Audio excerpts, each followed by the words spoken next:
I moved to Ireland in November 2016 to a house on a hill on the edge of the cliffs on the end of a peninsula. The view is quite frankly ridiculous from my house. The light is always changing. The skies are remarkable, the sun sets, the sun rises, the rain storms, just every kind of weather we get here on the Head Peninsula. It's the light that now guides my work, because how can you not be inspired by something that is all around you?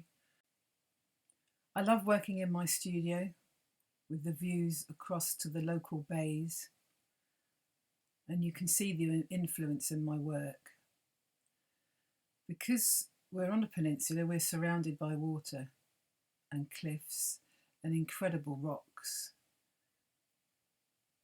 that were formed 320 million years ago. I'm also surrounded by cows because it's a very rural area. And of course, cows now guide my work and influence me. One of my greatest pleasures is watching the cows coming in and out from milking.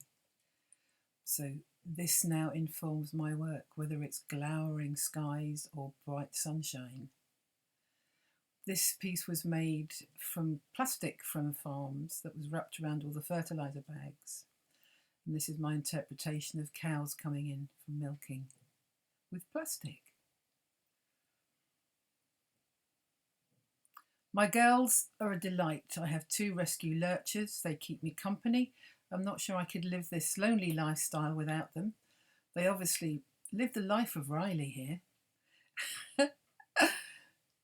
And this is my latest work, working with newspaper and fusible web. These are based on Harry the Hare, who lives in my field. And I'm sure this will be continued.